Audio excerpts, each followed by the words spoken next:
Everyone welcome back to it sir. Recently हमने एक पोल करा था अपने व्हाट्सएप कम्युनिटी पर और मैंने सबसे पूछा था कि आपको नेक्स्ट वीडियो किस पर चाहिए एंड मैक्सिमम लोगों ने बोला कि उनको जानना है how to get into big four. मैं आज आपको स्टेप बाय स्टेप बताने वाला हूँ कैसे आप बिग फोर में जॉब क्रैक कर सकते हो। मेक श्योर ये वीडियो पूरा एंड तक देखो, एक सेकंड के लिए भी स्किप मत करना। हर एक चीज़ जो आज मैं बता रहा हूँ बहुत ज़्यादा इंपॉर्टेंट होने वाली है, ठीक है। सो कुछ भी मिस मत करना। Make sure you watch the complete video and अगर ज़रूरत लगे तो शायद इसको दोबारा देखना पड़े तो दोबारा भी देख लेना, बट ये वीडियो बहुत बहुत ज़्यादा ध्यान से देखना। कई लोगों की ड्रीम कंपनीज हैं big four because of the work culture, because of the compensation, because of the growth opportunities at the get in big force. तो आज एक काम करते हैं, आज आपका पूरा रोड मैप बनाते हैं। कौन सी स्किल्स चाहिए, कौन सी आपको क्वालिफिकेशन चाहिए, किस तरीके की आपको उसके लिए प्रिपरेशन करनी पड़ेगी, कौन कौन से उनके स्टेप्स होते हैं इनके सिलेक्शन प्रोसेस के अंदर, ठीक है। कहाँ से वो हायर करते हैं, क्या वो चीज़ देखते हैं कैंडिडेट में, और इनफैक्ट उन चारों कंपनीज में आपस में भी उनका क्या मतलब उनका कंपैरिजन है, सब कुछ डिस्कस करते हैं। I've helped hundreds of my mentees in breaking into Big Four and I'm proud of them. और सच यही है कि ये कोई ओवरनाइट सक्सेस नहीं थी। उन्होंने बहुत ज़्यादा मेहनत करी, कई महीनों की इनकी मेहनत थी, 4-5 मंथ 6 मंथ की उनकी मेहनत थी, जिसके बाद they were able to crack big four, ठीक है। तो मैं आपको सब कुछ बताऊंगा, but make sure you work hard as well. Also if you want me to train you and become your mentor, then just drop a WhatsApp on this number, right? And my team will guide you on how you can become a member of Edge community. Alright, let's start. सबसे पहले मैं big four firms को compare करने वाला हूँ, ठीक है। Deloitte, EY, KPMG and PwC को, and we are going to discuss about a lot of things and उनके प्रोज एंड कॉन्स, उनको मतलब उनकी कॉम्पनसेशन किसका ज़्यादा अच्छा है, किसका कम है, किसका वर्क कल्चर बेटर है, किसका वर्क कल्चर इतना ज़्यादा अच्छा नहीं है, कौन आपको फॉरेन की अपॉर्चुनिटीज़ देगा, कौन नहीं देगा। बहुत सारी ऐसी ऐसी चीज़ें हम डिस्कस करने वाले हैं। मोर ओवर, जब भी आप किसी इंटरव्यू में बैठते हैं तो दे ऑल्सो एक्सपेक्ट कि आप उनकी कंपनी के बारे में रिसर्च कर कर आएँ, राइट। सो वो चीज़ें आपको बहुत अच्छे से पता होनी चाहिए जो मैं आपको बताने वाला हूँ कुछ सेकंड्स में, ठीक है। तो मेक श्योर ये आप अपने पास कहीं नोट डाउन कर लो, एंड ये जितनी भी चीज़ें मैं बता रहा हूँ ये आपको पता होनी चाहिए before sitting for the placement process in these companies. As you can see on my screen, सबसे पहला पैरामीटर जो मैं डिस्कस कर रहा हूँ दैट इज़ रेवेन्यू, ठीक है। ये इनका लास्ट ईयर का रेवेन्यू है।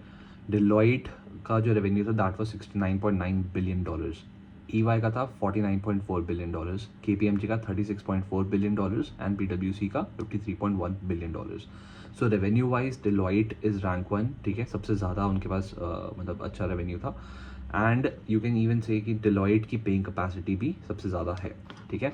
Now let's discuss about the number of employees. तो सबसे ज़्यादा एम्प्लॉइज़ भी जो करेंटली एम्प्लॉयड हैं वो डिलॉइट में ही हैं, दैट इज़ 4,57,000 प्लस। EY में उसके बाद सेकंड नंबर पे आता है 3,95,000, approximately 4 lakh. Then we have PwC 3,64,000 and then we have KPMG 2,98,356 plus, ठीक है। सो ये चारों के मैं आपको एम्प्लॉइज़ भी मैंने बता दिए। नेक्स्ट जो है दैट इज़ वर्क कल्चर, ठीक है। तो वर्क कल्चर में if you talk about Deloitte, so Deloitte का जो वर्क कल्चर है वो सबसे ज़्यादा मतलब इनमें से मतलब आई वुड से थोड़ा मुश्किल है बाकियों से, क्योंकि यहाँ पे जनरली जो वर्क आवर्स हैं बहुत ज़्यादा होते हैं, ठीक है। 8 आवर्स की शिफ्ट डिलॉइट में जनरली नहीं होती है। एम्प्लॉइज जो डिलॉइट के generally work for 10 hours 11 hours और sometimes even 12 hours a day, ठीक है। बहुत फास्ट पेस्ड इन्वायरमेंट है, बहुत कंपेटिटिव है, सबको वहाँ पे ग्रोथ करनी है, सब लोग एक्स्ट्रा एफर्ट खुद से भी डालते हैं बिकॉज दे नो कि वहाँ पे प्रमोशन हो जाते हैं जो ज़्यादा एफर्ट डालते हैं उनके लिए, ठीक है। EY में क्या है, EY में थोड़ा सा वर्क लाइफ बैलेंस को प्रमोट करा जाता है, थोड़ा सा वहाँ पे पीपल ओरिएंटेड ऑर्गेनाइजेशन है एज़ कम्पेयर टू डिलॉइट, ठीक है। और यहाँ पे बहुत ही कोलैबोरेटिव अप्रोच फॉलो करते हैं वो लोग। कॉम्पेंसेशन EY का डिलॉइट से थोड़ा सा कम है, बट वर्क कल्चर इसका डिलॉइट से थोड़ा सा बेटर है। Now if you talk about KPMG, तो KPMG में क्या है, KPMG का कॉम्पेंसेशन और PwC का कॉम्पेंसेशन डिलॉइट और EY दोनों से थोड़ा कम है, ठीक है। तो I would say compensation basis पर सबसे ज़्यादा डिलॉइट पे करता है, उसके बाद EY आता है, उसके बाद PwC and KPMG almost similar पे स्केल पे रहते हैं, ठीक है। और वर्क कल्चर जो है वो KPMG का बहुत ज़्यादा सपोर्टिव है, ये आपको मतलब काफ़ी कुछ this is supportive for learning as well. Although Deloitte and EY में भी है, बट KPMG में थोड़ा ज़्यादा फोकस करा जाता है टू ट्रेन देयर एम्प्लॉइज़, ठीक है। If you talk about PwC, similar जो KPMG का वर्क कल्चर है, सिमिलर वर्क कल्चर PwC का भी है। Now if you talk about पे स्केल, तो पे स्केल में जैसे मैंने अभी बताया था आपको, तो सबसे ज़्यादा डिलॉइट पे करता है, उसके बाद EY, उसके बाद KPMG and PwC almost similar pay करते हैं, ठीक है। Then if you talk about growth opportunities, तो जो ग्रोथ अपॉर्चुनिटीज़ है सबसे ज़्यादा वो डिलॉइट और EY में रहती हैं, क्योंकि वहाँ पे बहुत ज़्यादा कंपेटिटिव एनवायरनमेंट है, ठीक है। PwC एंड जो KPMG है यहाँ पे भी ग्रोथ अपॉर्चुनिटीज़ होती हैं, बट यहाँ पे थोड़ी सी स्लो ग्रोथ है as compare to Deloitte and EY, ठीक है। जनरली बाकी अगर आपकी जो ऑडिटिंग फर्म्स हैं उनसे अगर कंपेयर करें तो ये चारों फर्म्स में बहुत अच्छी ग्रोथ होती है, बट फास्टेस्ट ग्रोथ जो आप एक्सपेक्ट कर सकते हो that is in Deloitte and EY. उसके बाद आता है KPMG एंड PwC, ठीक है। प्रेजेंस चारों फर्म्स की ग्लोबल प्रेजेंस है, ठीक है। 700+ ऑफिसेज हैं डिलॉयट के, 700+ ऑफिसेज हैं ईवाई के भी, 650+ ऑफिसेज हैं KPMG के, 742 ऑफिसेज हैं PwC के भी। प्रमोशंस जो हैं, if you talk about to the partner level positions, ठीक है, पार्टनर लेवल मतलब बहुत सीनियर लेवल पोजीशंस पे जो है, तो जनरली डिलॉयट एंड ईवाई में अर्ली 30s में लोग वहाँ पे अर्ली 30s में अपने पार्टनर लेवल पोजीशन से पहुँच जाते हैं, whereas PwC and KPMG में मिड 30s और लेट 30s में जाके they reach the partner level positions. Now if you talk about training and development, तो डिलॉयट बहुत ज़्यादा टेक पर फोकस करता है, ठीक है, तो इसलिए वो अपने एम्प्लॉयज़ को टेक पे ट्रेन भी बहुत ज़्यादा करता है, इनोवेशन पे ट्रेन करता है, ठीक है। सबसे ज़्यादा फोकस टेक एंड इनोवेशन का डिलॉयट में है, ठीक है। एंड उसके बाद जो ट्रेनिंग पे जो फोकस है, ऑल्दो बाकी फर्म्स का भी है, एंड टेक पे ज़्यादा फोकस डिलॉयट का रहता है, बाकी रिसर्च पे एंड जो नॉलेज पे फोकस है that is you know equally in all the 3 organisations, EY, KPMG and PwC, ठीक है। KPMG में थोड़ा सा आपका एडिशनल स्किल्स पे फोकस वो ज़्यादा करते हैं, कुछ एडिशनल क्वालिफिकेशन पे फोकस ज़्यादा करते हैं, ठीक है। And if you talk about client exposure, so client exposure सबसे ज़्यादा आपको डिलॉयट में मिलता है, बिकॉज इनके पास प्रोजेक्ट बहुत ज़्यादा है as compare to other 3 firms. And EY and KPMG में भी बहुत ज़्यादा आपको एक्सपोजर मिलता है। PwC में बहुत डाइवर्स एक्सपोजर मिलता है, इनकी टीम्स के पास बहुत ज़्यादा अलग अलग तरीके के इनके क्लाइंट्स रहते हैं, एज बाकियों के पास भी अलग अलग रहते हैं, बट इनका जो एक्सपोजर है एक एम्प्लॉय के पास थोड़ा डाइवर्स एक्सपोजर, तो ये एक्सपोजर के तरीके से अगर देखा जाए तो PwC एंड डिलॉयट दोनों बहुत ज़्यादा अच्छी हैं। KPMG में थोड़ा सा लिमिटेड एक्सपोजर रहता है, और EY में भी जो एक्सपोजर है वो मतलब काफ़ी अच्छा है, बट इसमें अगर मैं रैंक करूँ तो Deloitte ranks the best, PwC and EY उसके बाद सेकंड, एंड KPMG एक्सपोजर में थोड़ा सा इनसे नीचे आते हैं, ठीक है। इंटरनेशनल मोबिलिटी, इसमें मैं बोलूँगा कि KPMG एंड PwC सबसे ज़्यादा अपना सपोर्ट करते हैं अपने एम्प्लॉयज़ को in going abroad, and Deloitte and EY में जनरली वो इतना ज़्यादा सपोर्ट जितना KPMG एंड PwC में है उतना नहीं है, बट ये भी बहुत ज़्यादा अपॉर्चुनिटीज़ देते हैं अपने एम्प्लॉयज़ को, मतलब मल्टीपल कंट्रीज़ में आगे जाके रीलोकेट करने के लिए, ठीक है। Now if you talk about innovation and technology, तो डिलॉयट लीडर है इसमें, ठीक है। डिलॉयट टेक कंसल्टिंग में भी काफ़ी आगे है, ठीक है। अगर मैं EY की बात करूँ, EY अपने बिजनेस ऑपरेशंस में काफ़ी एडवांस्ड है, अपनी टेक्नोलॉजीज़ को इंटीग्रेट करता है, ठीक है। And even KPMG and PwC भी they also integrate technology in their own business as well. उसके बाद जो PwC है they are very strong in auditing and tax technology, ठीक है। और KPMG जो है they focus a lot on digital tools and improving their service delivery. तो इसको अगर मैं समराइज़ करूँ पूरे का, तो मुझे यहाँ पे क्या समझ आता है कि डिलॉयट जो है it's the largest and highest paying firm, ठीक है, and it's known for its aggressive growth in consulting and tech areas, ठीक है। It offers a rapid career progression, but यहाँ पे क्या है, सबसे ज़्यादा वर्किंग आवर्स भी डिलॉयट के ही रहते हैं, ठीक है। अगर ज़्यादा सैलरी चाहिए and if you ready to work for long hours then Deloitte should be a target. Whereas if you talk about EY, तो यहाँ पे वर्क लाइफ पे आप थोड़ा ज़्यादा फोकस कर सकते हो, आपका compensation as compare to Deloitte थोड़ा सा कम होगा, बट यहाँ पे आपको थोड़ी सी फ्लेक्सिबिलिटी मिलेगी, आपका वर्क लाइफ बैलेंस, थोड़ा सा ऑर्गेनाइजेशन कल्चर आपको थोड़ा सा बेटर देखने को मिल सकता है। KPMG is known for it's supportive and learning environment, तो अगर आपको बहुत ही एक लर्निंग एनवायरनमेंट चाहिए जहाँ पे आपको बहुत कुछ आपकी टीम सिखाए, आपके वहाँ पे बड़ी कल्चर एक बहुत फॉलो करते हैं वो लोग, ठीक है।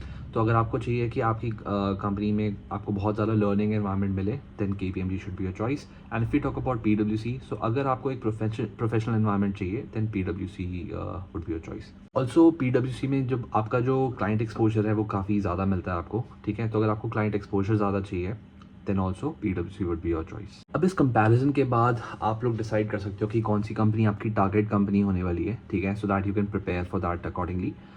एंड नेक्स्ट अब मैं आपको बताने वाला हूँ पूरे करियर पाथ्स जो इसमें जो अपने अलग अलग डोमेन्स जो इन कंपनीज में रहते हैं, कौन कौन से रोल्स के लिए लोग हायर करते हैं, ठीक है। तो अब उसके ऊपर हम बहुत डिटेल में डिस्कस करने वाले हैं। ये जो रोल्स मैं बता रहा हूँ इसको स्किप मत कर देना, क्योंकि जब भी कोई कंपनी अगर आपको इंटरव्यू लेती है तो दे एक्सपेक्ट कि आपको पता हो कि वो कौन कौन से उनके पास रोल्स उनकी कंपनी में रहते हैं, कौन कौन से डोमेन में वो लोग काम करते हैं, तो आपको सब पता होना चाहिए। फॉर एग्जाम्पल अगर मैं बात करूँ KPMG की, तो टैक्स पे काम करते हैं, ऑडिटिंग पे काम करते हैं, वो कंसल्टिंग पे काम करते हैं, तो आपको सब पता होना चाहिए कि उनकी कंपनी में कौन कौन सी प्रोफाइल, कौन कौन से रोल्स होते हैं, कौन कौन से डोमेन्स होते हैं, ठीक है। तो ये सब आपको जानना बहुत ज़रूरी है। सो नेक्स्ट अब जो मैं बता रहा हूँ इसको बहुत ध्यान से सुनना। सबसे पहला रोल जो हम डिस्कस करें दैट इज़ ऑडिटिंग, ठीक है। तो ऑडिटिंग में क्या होता है, auditors are responsible for examining financial records, ताकि वो एक्यूरेसी और कंप्लायंस जो रेगुलेशंस की हैं वो उसको चेक कर सकें, ठीक है। They assess financial statements, identify risk and also ensure that companies are adhering to the accounting standards.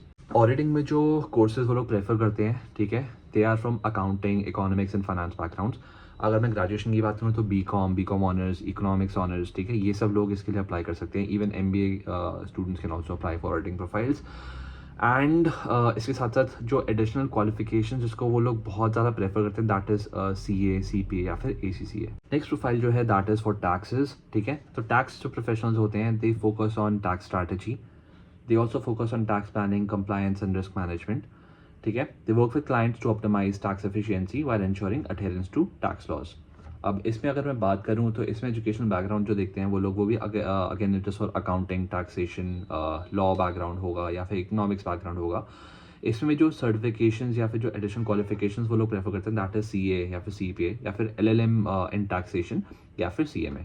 Next जो आती है दैट इज़ कंसल्टिंग, ठीक है। कंसल्टेंट्स क्या करते हैं, कंसल्टेंट्स अपने जितने भी इन कंपनीज के क्लाइंट्स होते हैं they guide them, they help them in solving complex business problems, in improving their processes, implementing new technologies and even driving organizational change. Consulting roles जो होते हैं बहुत ज़्यादा वेरी कर सकते हैं डिपेंडिंग अपॉन किस एरिया ऑफ एक्सपर्टीज़ की वो बात कर रहे हैं। जैसे स्ट्रैटेजी कंसल्टिंग होती है, टेक कंसल्टिंग होती है, ठीक है, मैनेजमेंट कंसल्टिंग होती है, IT कंसल्टिंग होती है। तो ये अलग अलग रोल्स आपके कंसल्टिंग में आ सकते हैं। अगर मैं कंसल्टिंग के अंदर बात करूं उनकी क्वालिफिकेशंस की, तो जनरली कंसल्टिंग प्रोफाइल्स के लिए जो बिग फोर हायर करते हैं they hire MBS for that from either Tier 1 और ईदर Tier 2 कॉलेजेस और इंस्टीट्यूट्स। अगर मैं IT कंसल्टिंग की बात करूँ तो they hire engineering students from Tier 1 and Tier 2 colleges as well. इसमें इकोनॉमिक्स बैकग्राउंड के भी लोग जनरली जो होते हैं, अगर जो Tier 1 जैसे SRCC जैसे कॉलेजेस है they hire consultants from economics honors from and BCom honors from these colleges as well. And उसके अलावा अगर मैं इसमें एड ऑन स्किल्स जो आपने सीखी हो जो आपकी कंसल्टिंग प्रोफाइल्स में काम आती हैं that is if you learn data science और if you worked on digital transformation, ठीक है। अगर आप एक मतलब इससे पहले आप किसी दूसरी कंसल्टिंग प्रोफाइल पे रह चुके हैं, किसी इंटर्नशिप में अगर आपने कुछ ऐसा काम किया है, ठीक है, किसी अच्छी ऑर्गेनाइजेशन में लाइक BCG में आपने काम किया या फिर अपने कहीं अगर किसी और कंसल्टिंग फर्म में काम किया, that is also appreciated when you apply for these kind of profiles. उसके बाद आता है एडवाइजरी प्रोफेशनल्स जो होते हैं they provide insights and solutions on financial management, risk management, mergers and acquisitions, ठीक है, and corporate restructuring. They help their clients in navigating complex financial solutions and regulatory changes. अब एडवाइजरी रोल्स के लिए भी अगर मैं बात करूँ तो इसमें कौन लोग जिनको ज़्यादा एक एज मिलता है that is from finance background, economics background and accounting background, business administration यानी कि BBA and MBA students and law background, ठीक है। अब इसमें अगर आपने CFA करा है, CAIA करा है, CMA करा है तो भी आपको एक इसमें एज मिलता है। इसके अलावा भी कुछ रोल्स हैं ऑर्गेनाइजेशंस में जो मैंने अभी ऊपर डिस्कस नहीं करे इससे पहले, जैसे कि रिस्क मैनेजमेंट या फिर IT कंसल्टिंग, ठीक है। तो रिस्क मैनेजमेंट में क्या होता है कि they focus on assessing and mitigating risk within the organizations. And tech consulting में they advise on IT strategies and digital transformation, cyber security and data analytics as well. अब risk management के लिए they again prefer students from finance, economics background और even people who have had a background in maths, statistics और actual science as well. And tech consulting के लिए, tech advisory के लिए they prefer students from obviously IT background, right. तो computer science engineering जिसने करी है या फिर जिसने डेटा साइंस बैकग्राउंड से अगर कोई है तो they prefer these kind of people for tech advisory and consulting roles. अब अगर मैं इनके पूरे करियर पाथ की बात करूं कि जब आप ज्वाइन करेंगे आपकी इसके बाद क्या पोजीशन उस समय रहेगी, कैसे आप ग्रो करेंगे, कैसे कैसे आपका पूरा करियर प्रोग्रेस करेगा, ठीक है। तो उसके अंदर मैं स्टार्ट करता हूँ कि अगर आपने ज्वाइन करा after your graduation then you would be joining as an analyst. If you joining after doing a post graduation you would be joining as a consultant, ठीक है। अब पूरा लैडर इसकी ऐसे रहती है कि जब आप ग्रेजुएशन के बाद ज्वाइन करते हैं यू आर एन एनालिस्ट और एन एसोसिएट, उसके बाद आप सीनियर एसोसिएट बनते हो, उसके बाद आप कंसल्टेंट बनते हो, उसके बाद अगर मैं बात करूं जैसे अब MBA स्टूडेंट्स जो हैं दे ज्वाइंड एज अ कंसल्टेंट, यहाँ पे ग्रेजुएशन वाले भी कुछ 3-4-5 साल के बाद दे बिकम अ कंसल्टेंट। उसके बाद असिस्टेंट मैनेजर, फिर सीनियर मैनेजर एंड उसके बाद from senior manager to director जो उनकी प्रोफाइल्स होती हैं, उसके बाद जो आता है आपका पार्टनर लेवल प्रोफाइल। तो अब आपको मैंने पूरा करियर पाथ बता दिया, इसमें पूरा आपको मैंने अलग अलग रोल्स डिफाइन कर दिए कि किस किस तरीके के रोल्स ये लोग ऑफर करते हैं, कंपनीज आपको ऑफर करती हैं, ठीक है। एंड साथ साथ आपको ये भी पता है कि आप जब उसमें ज्वाइन करेंगे आप कैसे कैसे आपका पूरा करियर प्रोग्रेशन आपका कैसे उसमें होने वाला है। सो अब जो नेक्स्ट हम डिस्कस करने वाले हैं that is on technical skills, ठीक है। कौन कौन सी टेक्निकल स्किल्स, कौन कौन सी सॉफ्ट स्किल्स जो हैं जो आपको रिक्वायर्ड होंगी when you are applying for these companies. मैं ये जो लिस्ट शेयर कर रहा हूँ पूरी स्क्रीन पे अभी जो दिखाने वाला हूँ आपको, ठीक है, इसमें अलग अलग प्रोफाइल्स में अलग अलग जो टेक्निकल स्किल्स रिक्वायर्ड हैं सब मेंशन है, बहुत ज़्यादा डिटेल में मेंशन है, ठीक है। तो make sure you work on these skills. और कम्युनिकेशन स्किल्स जो है आपकी, जो सॉफ्ट स्किल्स जो हैं जो आपकी सॉफ्ट स्किल्स हैं वो सब में कॉमन है। तो सॉफ्ट स्किल्स के बारे में मैं एंड में बात करूंगा, ठीक है। तो पहले टेक्निकल स्किल्स पे बात करते हैं। सारी स्किल्स को कहीं ना कहीं अपने पास या तो नोट डाउन कर लो या स्क्रीनशॉट ले लो या इस वीडियो को सेव कर लो, ठीक है। चैनल को ज़रूर सब्सक्राइब कर देना ताकि ये पूरा आप जो मैं आपके लिए सीरीज़ बना रही हूँ आप मिस आउट ना कर दो, कोई भी वीडियो आप मिस आउट मत करो, ठीक है। तो चैनल को सब्सक्राइब अभी कर देना और साथ साथ आप डिस्कस करते हैं आपके टेक्निकल स्किल्स पे। तो जैसे आप स्क्रीन पे देख रहे हो मैं ऑडिटिंग की टेक्निकल स्किल्स की बात कर रहा हूँ, ठीक है। तो ऑडिटिंग में आपको कौन कौन सी स्किल्स जरूरी है, जैसे you should be having information about accounting standards, you should be having information about like financial statement analysis and even audit planning and execution, risk assessment, compliance auditing, ठीक है। ये सब चीज़ें अब आपको सारा कुछ तो एक साथ अब एज अ फ्रेशर नहीं आ सकता, बट आपको उसके बारे में एटलीस्ट अपने थ्योरीज की, जैसे कॉस्ट अकाउंटिंग की आपने पढ़ी हो, आपको MS एक्सेल पे काम करना आता हो, आपको टैक्सेस आपने सब्जेक्ट्स आपने पढ़े हो अपने ग्रेजुएशन में, ठीक है। This is what is important. If you talk about tax, तो टैक्स में क्या होता है, tax compliance, tax planning, income tax preparation, corporate taxation, indirect tax जो आपका वैट एंड GST है, ठीक है। ये सारी चीज़ें आपकी जो है आपको at least theoretical knowledge as a fresher आपको होनी चाहिए। If you talk about consulting, तो strategic planning, business process improvement, data analysis और market research, risk management, IT strategy, तो ये बहुत सारी अलग अलग स्किल्स हैं जो आप अपने रेज्यूमे में मेंशन कर सकते हो। ये सारे कीवर्ड्स हैं, ये सारे बहुत अच्छे कीवर्ड्स आप लोगों के लिए मैंने शॉर्टलिस्ट करे हैं, जो अगर आप अपने रेज्यूमे में आप मेंशन करोगे तो आपका जो ATS स्कोर है that will obviously improve a lot. और ये स्किल्स पे आप लोग अपना डेफिनेटली अगर आप काम करेंगे तो you will be having a high chance in getting into Big 4. Now if you talk about advisory, जैसे आप स्क्रीन पे देख रहे हो, तो फाइनेंशियल ड्यू डिलिजेंस हो गया एंड रिस्क असेसमेंट हो गया, इंटरनल कंट्रोल्स एवैल्यूएशन हो गया, मर्जर्स एंड एक्विजिशंस के बारे में आपने अगर पढ़ा हुआ है, इसका सब्जेक्ट अगर आपके पास था, ठीक है, तो this is required. And if you talk about tech consulting, ठीक है, तो टेक कंसल्टिंग की भी सारी स्किल्स मैंने स्क्रीन पे समय में शो कर रहा हूँ, ठीक है। इसमें आप IT इंफ्रास्ट्रक्चर मैनेजमेंट के ऊपर, UI के ऊपर, आपका IT गवर्नेंस, आपका जो एजाइल मेथडोलॉजी है, ठीक है, आपके जो बिजनेस इंटेलिजेंस टूल्स हैं, आपको सब इनकी भी नॉलेज आपको होनी चाहिए। If you talk about HR consulting, तो talent acquisition, performance management, employee engagement, workforce planning, compensation and benefits, HR analytics, तो इन सब की आपको नॉलेज आपको होनी चाहिए। If you talk about soft skills, ये सब में कॉमन रहेगा, ठीक है।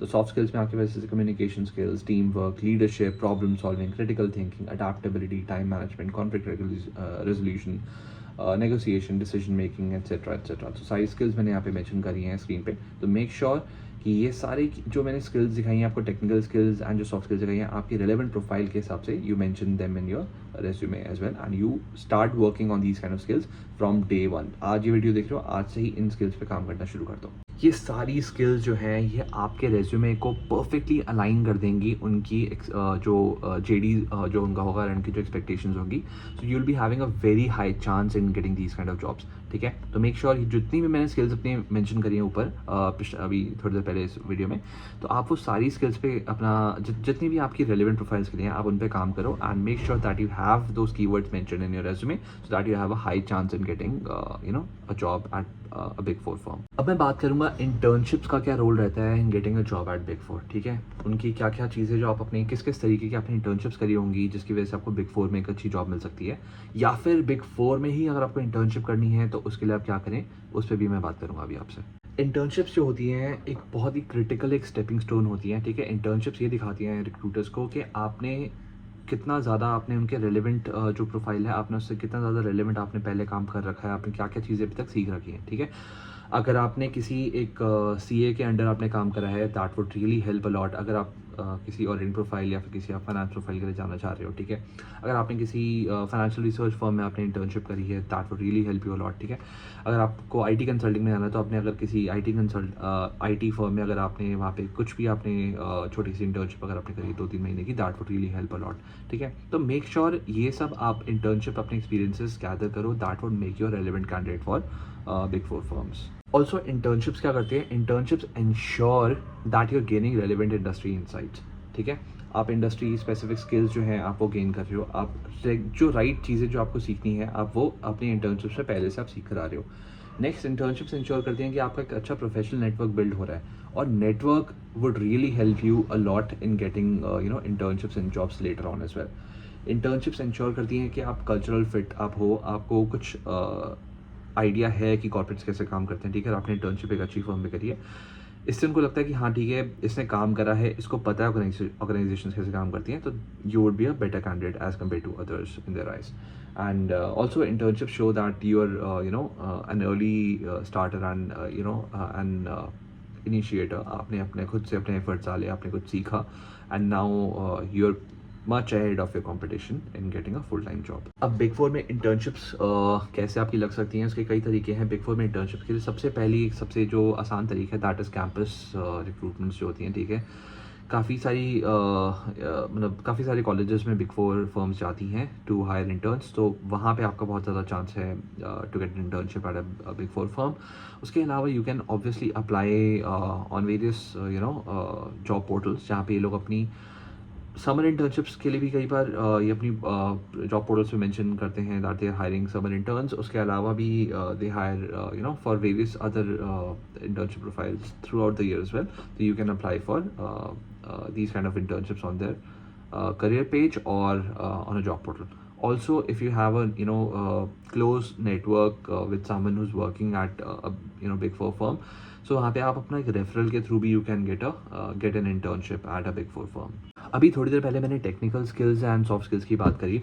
एक चीज़ और बहुत ज़्यादा ज़रूरी है जो आपके पास होनी चाहिए सो that you can get a job eight a big 4 firm, that is a great academic record, ठीक है। डिलॉयट प्रेफर करता है वो स्टूडेंट्स जिनकी 70% से ज़्यादा मार्क्स हैं in the graduation. Same EY में भी यही है, 70% ज़्यादा वो आपकी ग्रेजुएशन में अगर हैं then they will shortlist your resume.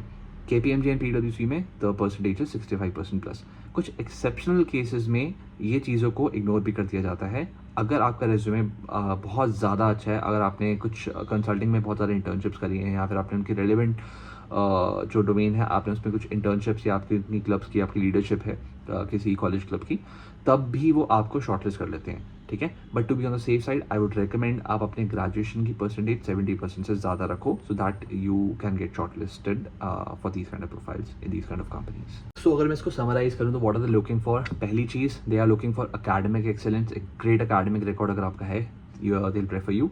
Second, you have the right technical skills, you have the right soft skills as well. And the last thing that they're looking for is that you are a part of various clubs and societies where you have worked on these kind of projects, ठीक है। काफ़ी सारी clubs and societies होते हैं काफ़ी सारे colleges में जो कंसल्टिंग पे या फिर जो फाइनेंशियल क्लब्स होते हैं, तो उनमें अगर आप उनके मेंबर रहे हो या आपने कोई लीडरशिप पोजीशन आपने वहाँ पे रखी है, तो that would really help you a lot in getting into big 4 firms. Plus अगर आपके पास एक अच्छा इंटर्नशिप एक्सपीरियंस है, that is also going to help you a lot in getting into big 4। अब यहाँ से जो मैं आपको 2 चीज़ें बताने वाला हूँ, पहली चीज़ कि अगर आप वहाँ पे एज एन इंटर्न ज्वाइन करते हो तो उस इंटर्नशिप को आप एज अ PPO कैसे कन्वर्ट करो। PPO मतलब प्री प्लेसमेंट ऑफर, ठीक है। एंड जो दूसरी बात मैं डिस्कस करने वाला हूँ वो है कि आप डायरेक्टली जो उनकी जॉब्स के लिए आपके कैंपस पे आते हैं, फिर जब आप जॉब पोर्टल से अप्लाई करते हो तो आप डायरेक्टली जॉब्स के लिए कैसे अप्लाई करोगे। तो पहले जो मैं चीज़ कवर करने वाला हूँ that is if you are already hired with him as an intern, तो आप उस इंटर्नशिप को एक PPO में कैसे कन्वर्ट करोगे। सबसे पहला पॉइंट जो आपको हेल्प करेगा अपने इंटर्नशिप को PPO में कन्वर्ट करने के लिए, that is learning and adaptability, ठीक है। आपने एज एन इंटर्न ज्वाइन करा and now you have to show that you're a quick learner and you are an adaptable person, जो आपको वहाँ पे किसी फास्ट पेस इन्वायरमेंट जैसे जो बिग 4 का होता है, वो किसी भी टीम में आपको किसी भी काम में आपको डालेंगे, तो you are adapting to it really fast and you are learning things very fast, ठीक है। सेकेंड चीज़ जो बहुत ज़्यादा ज़रूरी है दैट इज़ जो क्वालिटी ऑफ वर्क। जो भी आप वहाँ पे काम कर रहे हो बहुत ज़्यादा एक्यूरेट है, बहुत टाइमली आप उसको डिलीवर कर रहे हो, बहुत ज़्यादा पंक्चुअल हो आप, एंड आपका बहुत ही जो आप काम कर रहे हो that is really high quality, ठीक है। तीसरी चीज़ जो बहुत ज़्यादा ज़रूरी है, दैट इज़ टीम कोलैबोरेशन, ठीक है। आप एज एन इंटर्न वहाँ पर गए हो, obviously you not a leader, right. आपको अपने मैनेजर जो भी आपको बोल रहे हैं, आपको उनकी सुननी पड़ेगी। जो भी आपको बोल रहे हैं, आपके टीम मेंबर्स बोल रहे हैं, you are listening to them and you working as they're telling you to work on these kind of projects. And the fourth thing that is very important is professionalism, ठीक है। कुछ students क्या करते हैं, वो समझते हैं कि उनको सब आता है पहले से, उनको कुछ सीखने की ज़रूरत नहीं है। तो ऐसा मत करना। Make sure that you are very professional, you dealing with seniors over there. So बहुत ज़्यादा अपनी कम्युनिकेशन पे अपना ध्यान रखिए, अपनी पंक्चुअलिटी पे ध्यान रखिए, अपने एक एटीट्यूड पे ध्यान रखिए, आई वुड से, कि इन कंपनीज में काम करना, सो that you can convert your internship into a PPO. अब जो सेकंड रूट जिसकी मैं बात करने वाला हूँ, that is applying for the job directly, ठीक है। आपने कहीं पे भी इंटर्नशिप करी हो, आपने हो सकता है बिग फोर में ही कहीं कहीं पे आपने इंटर्नशिप करी हो, but now you are applying for the job, ठीक है। अब जॉब अप्लाई करने के लिए आप क्या कर सकते हो, या तो आप किसी ऑनलाइन जॉब पोर्टल पे आप अप्लाई कर सकते हो, या फिर आप इनके ही वेबसाइट पे, इनके करियर पेजेस पे आप अप्लाई कर सकते हो जॉब के लिए। या फिर तीसरी चीज़, आपके कैंपस पे कंपनी आ रही है, you can apply there as well. And चौथी चीज़, आप रेफरल या किसी अपने नेटवर्क के थ्रू आप इन कंपनीज में किसी जॉब के लिए आप अप्लाई कर सकते हो। सो ये अप्लाई करने के लिए जो मैं आपको बताया, इसमें जो तरीके हैं, this how you can apply. अब अप्लाई करने के बाद जो इनका सिलेक्शन क्राइटेरिया है, वो वेरी करता है डिपेंडिंग अपॉन आपने कौन से प्लेटफॉर्म से अप्लाई करा, ठीक है। या फिर कई बार क्या होता है, आप अगर कैंपस रिक्रूटमेंट की भी बात करते हैं, तो कुछ कॉलेजेस में इनका जो सिलेक्शन क्राइटेरिया है वो थोड़ा डिफरेंट रहता है, कुछ में कुछ अलग होता है। क्योंकि कुछ कॉलेजेस में क्या है ना, कुछ कॉलेजेस में ऑलरेडी जो वहाँ के स्टूडेंट्स होते हैं, जो वहाँ पे होते हैं, they are there after cracking various entrance exams and बहुत कुछ। अब वो जब वो चीज़ें कर आ रहे हैं, और बाकी कॉलेजेस में जो ज़्यादा इतना एंट्रेंस एग्जाम्स का जितनी इंपॉर्टेंस नहीं होती है, मैं यहाँ पे नाम नहीं ले रहा किसी कॉलेज का, तो वहाँ पे they need to filter out कि कौन से स्टूडेंट्स अच्छे हैं, कौन से नहीं है। तो वहाँ पे वो कुछ ज़्यादा अपने स्टेप्स इंक्रीज भी कर देते हैं उन सब कॉलेजेस में, ठीक है। So that they can get quality candidates for their job openings as well. अब मैं ऑनलाइन जॉब एप्लीकेशंस का जो पूरा सिलेक्शन प्रोसेस होता है, उसको मैं स्क्रीन पे मेंशन कर रहा हूँ, as you can see it right now, ठीक है। ऑनलाइन जॉब एप्लीकेशंस में क्या होता है, सबसे पहले आपकी इनिशियल स्क्रीनिंग होती है, आपका रेज्यूमे शॉर्टलिस्ट होता है, आपका कवर लेटर शॉर्टलिस्ट होता है। So make sure you have a great resume, आपने उसको अच्छे से आपने उस पर काम किया है, and you have a great cover letter as well. उसके बाद आपकी जब इनिशियल स्क्रीनिंग होती है, if you get short listed, next step जो आता है दैट इज़ एप्टीट्यूड टेस्ट, ठीक है। तो आपको बहुत सारे अलग अलग तरीके से आपको टेस्ट करते हैं, जैसे आपको आपकी न्यूमेरिकल रीजनिंग क्या है, आपकी लॉजिकल रीजनिंग क्या है, आपकी वर्बल एबिलिटी क्या है, सो उस पर आपको वो टेस्ट करते हैं। तीसरा जो आपका स्टेप आएगा, final step, that is online video interviews, ठीक है, वर्चुअल इंटरव्यूज़। सो उसके बेसिस पे, एंड हो सकता है कुछ केसेस में they can also ask you to go to their office and be there for a physical interview as well, ठीक है, ऑफलाइन इंटरव्यू के लिए भी। उसके अलावा कुछ केसेस में ये भी पॉसिबल है कि वो आपको कुछ केस स्टडी दे सकते हैं to solve for a particular role. अगर आप अप्लाई करें कंसल्टिंग प्रोफाइल्स के लिए, तो आपको केस स्टडी भी दी जा सकती है to solve for that kind of a profile. अब अगर मैं बात करूँ केस स्टडी राउंड की, तो केस स्टडी राउंड में क्या होता है, केस स्टडी राउंड्स में generally they give you a case study, and आपको वो पूरी प्रॉब्लम को अपने इन्फॉर्मेशन को यूज़ करके with in a certain time frame आपको सॉल्व करके उनको प्रेजेंट करनी होती है। अब प्रेजेंटेशन के लिए भी कई बार क्या होता है, इसका एक अलग से राउंड होता है, जहाँ पे वो आपको केस स्टडी प्रेजेंट करने के लिए बुलाते हैं, ठीक है। अब एक और इंटरव्यू जो होता है कुछ कुछ केसेस में, दैट इज़ बिहेवियरल इंटरव्यू, ठीक है। वहाँ पे वो चेक करते हैं कि आप उनकी कंपनी के लिए एक राइट कल्चरल फिट हो कि नहीं हो। उसके बाद अब मैं अगर बात करूँ कैंपस रिक्रूटमेंट की, तो कैंपस रिक्रूटमेंट में क्या होता है, कैंपस रिक्रूटमेंट सबसे पहले होती है pre placement talk. Pre placement talk के अंदर क्या होता है, कंपनीज आपके कैंपस पे आती हैं, वो बताती हैं वो कौन सा रोल लेकर आ रही हैं, कौन से जॉब अपॉर्चुनिटी के लिए आपके कैंपस में आ रही हैं, वो अपने बारे में बताते हैं, वो आपके बारे में जानते हैं, ठीक है। This is what happens during a pre placement talk. इसके बाद काफ़ी सारी ग्रुप एक्सरसाइजेज होती हैं, काफ़ी सारे वो एप्टीट्यूड टेस्ट लेते हैं, वो आपको चेक करते हैं, ठीक है। आपके ग्रुप डिस्कशंस होते हैं, ठीक है, फिर केस स्टडी राउंड्स होते हैं, और उसके बाद ऑन कैंपस इंटरव्यूज़ होते हैं, ठीक है। This is what happens during a campus recruitment. ये सारे स्टेप्स वेरी कर सकते हैं, थोड़ा बहुत ज़्यादा फर्क नहीं पड़ेगा बिग फोर में, सब में ऑलमोस्ट सिमिलर स्टेप्स होते हैं, बट थोड़ा बहुत वेरी भी कर सकते हैं डिपेंडिंग अपॉन कौन सी प्रोफाइल के लिए वो लोग आ रहे हैं, ठीक है। एंड नेटवर्किंग अगर आप कर रहे हो अच्छी, and if you are applying via referral, तो उस केस में क्या होता है कि आपको डायरेक्ट एक इंटरव्यू के लिए आप शॉर्टलिस्ट हो जाते हो, ठीक है। आपको बहुत सारे आपके स्टेप्स बच जाते हैं।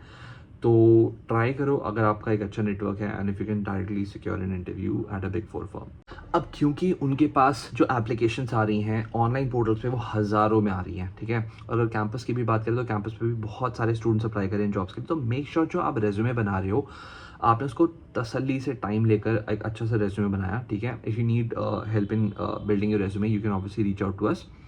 एंड आपने उनको जो अच्छा सा एक कवर लेटर भी साथ में लिख के दिया है on describing why you the right fit for that job opportunity. उसके अलावा you need to have a great LinkedIn profile, so that अगर वो आपकी लिंक्डइन प्रोफाइल चेक करते हैं they should feel that you the right candidate जिसको वो higher कर रहे हैं। एंड अपनी लिंक्डइन प्रोफाइल ऑप्टिमाइज करने के लिए भी अगर आपको कोई हेल्प चाहिए तो I have uploaded various videos on LinkedIn profile optimization as well on my YouTube channel, तो आप उसको भी जाकर देख सकते हो। और अभी जो हमने स्टेप्स डिस्कस करे उनके अलग अलग सिलेक्शन क्राइटेरिया में जो स्टेप्स आते हैं, ठीक है। अब उन स्टेप्स को भी अगर मैं और ज़्यादा थोड़ा डिटेल में डिस्कस करूँ, कैसे आप उनके लिए प्रिपेयर कर सकते हो, उन स्टेप्स में क्या आपको चेक करते हैं, किस चीज़ पे आपको जज कर रहे हैं वो लोग, ठीक है, तो उसको बहुत ध्यान से सुनना। अब उस चीज़ को हम कवर करने जा रहे हैं। पहले बात करते हैं एप्टीट्यूड टेस्ट की, ठीक है। तो एप्टीट्यूड टेस्ट के अंदर सबसे पहले जो टेस्ट होता है आपका, that is quantitative ability. Quantitative ability या फिर जिसको हम न्यूमेरिकल रीजनिंग भी बोलते हैं, उसके अंदर उसका रीज़न क्या होता है, वो जानना चाहते हैं कि आपकी जो एबिलिटी है on working with working with numbers, so how is it, right, if you are good with numbers और नॉट, आप डेटा को इंटरप्रेट कैसे करते हो, आप ग्राफ्स को इंटरप्रेट कैसे करते हो, ठीक है।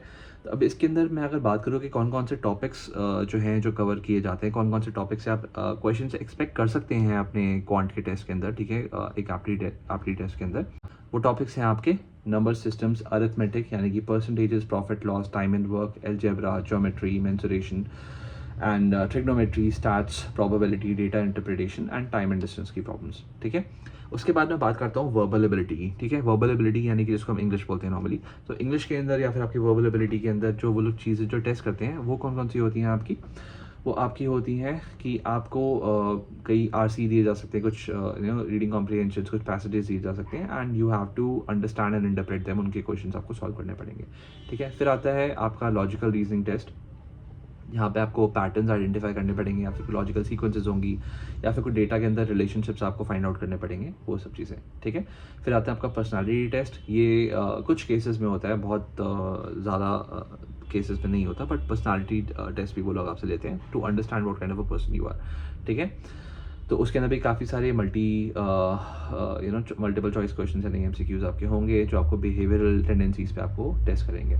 उसके बाद अगर मैं बात करूँ तो आपके बहुत सारे टेस्ट होते हैं टेक्निकल स्किल्स के ऊपर, ठीक है। जैसे आपके टेक्निकल स्किल्स के ऊपर आपका कुछ एक केस स्टडी आपको जैसे दी टू सॉल्व, या फिर आपको टेक्निकल पे आपका एक टेक्निकल इंटरव्यू होता है, ठीक है। टेक्निकल इंटरव्यू में they would be expecting you to know some kind of things जो आपने अपनी ग्रेजुएशन में सीखी, which are required for these kind of profiles, whichever profile that you're applying for, obviously.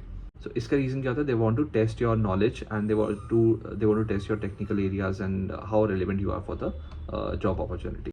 अब अगर मैं बात करूँ बिहेवियरल इंटरव्यू की, तो बिहेवियरल इंटरव्यू में आपसे कई सारे ऐसे क्वेश्चंस पूछे जाते हैं टू अंडरस्टैंड आप अगर सिचुएशन में होते तो आप कैसे डील करते हैं, या फिर अगर अपने पास में आप ऐसी सिचुएशन में थे तो आपने उस सिचुएशन में कैसे आपने उस सिचुएशन को हैंडल किया, कैसे आपने इस चीज़ में आपने you dealt with that situation. इसमें कुछ ऐसे क्वेश्चन आ सकते हैं जैसे tell me a time when you did this, या फिर give some example of this is this, right. तो ऐसे क्वेश्चन आपके बिहेवियरल इंटरव्यूज में आपसे पूछे जा सकते हैं, जैसे कि describe a time when you manage a difficult team member, ठीक है, so how you dealt with that team member. तो ऐसे क्वेश्चंस आपसे बिहेवियरल इंटरव्यूज में पूछे जाएंगे।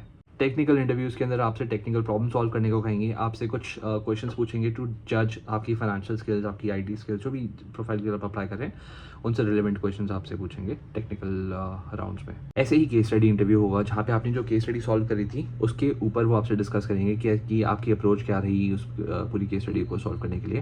एंड उसके बाद आपका हो सकता है ये सारे आपके राउंड्स क्लियर होते जाते हैं तो लास्ट आपका होगा एचआर राउंड, जहाँ पे वो आपसे सैलरी के ऊपर डिस्कस करेंगे, या फिर सबसे पहले आपको चेक करेंगे like if you right fit for the organization और नॉट, और उसके बाद आपसे फिर अगर सब कुछ सही रहता है दे would be discussing about your salary for that position, ठीक है। तो ये सारी चीज़ें जो आज हमने डिस्कस करी हैं बहुत ज़्यादा इंपॉर्टेंट है, आपको पता होनी चाहिए अगर आप बिग फोर में अप्लाई कर रहे हो तो, अगर या फिर आप बिग फोर को टारगेट कर रहे हो तब भी आपको पता होनी चाहिए ये सारी चीज़ें, ठीक है। तो इन सब चीज़ों को ध्यान रखना है इनका।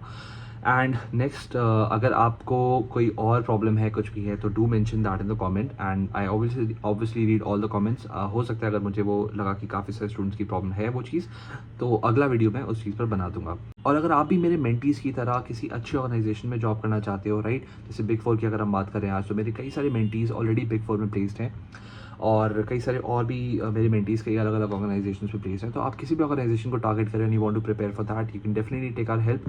आई am giving my WhatsApp number here and just drop a WhatsApp, just text on this number, and my team will connect with you and discuss how you can become a member of HLH community. Okay guys, stay committed, stay persistent and stay focused. अपनी मेहनत करते रहो, ठीक है, and अच्छी job आपको crack करनी ही है। सो मेक श्योर अब आपको अगर वीडियो अच्छा लगा तो उसको जरूर लाइक करना एंड इस चैनल को सब्सक्राइब कर देना and see you in the next video.